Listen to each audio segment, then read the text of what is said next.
据路透社消息，如果莫斯科入侵乌克兰，美国可能会实施新的限制措施。该消息援引白宫一位不愿意透露姓名的消息人士的话称，来自美国工业的一组产品可能会被禁止进入俄罗斯市场。据报道，出口限制涵盖该国的智能手机、飞机和汽车零部件、工业运营和就业。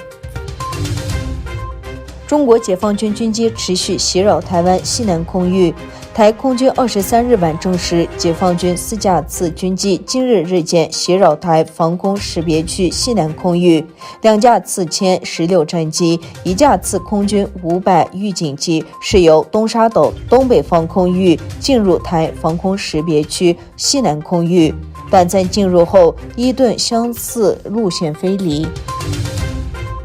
据外媒报道，美国汽车安全监管机构表示，他们已经对2017年之后售出的58万辆特斯拉汽车展开了正式的安全调查，原因是该公司允许车内人员在前排中央触屏上玩游戏。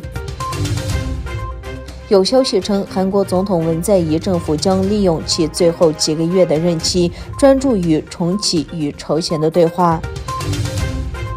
据报道，香港大学拆除并移走了纪念1989年天安门镇压事件死难者的国殇之柱雕像。这座被称为国殇之柱的雕塑展示堆积的尸体形象，以纪念1989年在天安门广场被中国当局杀害的民主抗议者。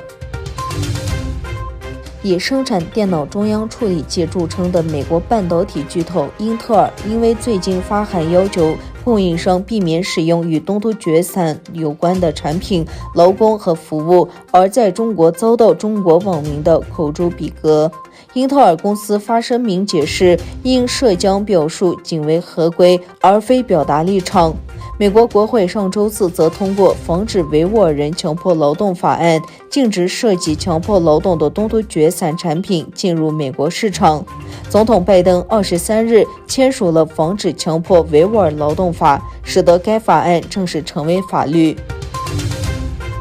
日本5家全国性报纸之一的日经亚洲发表了对土耳其的综合分析。该分析以土耳其正在重新成为一个伟大国家的道路上为题，与读者见面。分析中强调，虽然北约成员国土耳其耐心等待加入欧盟，但它现在已成为该地区有影响力的参与者。文章中还提到了土耳其国产无人机。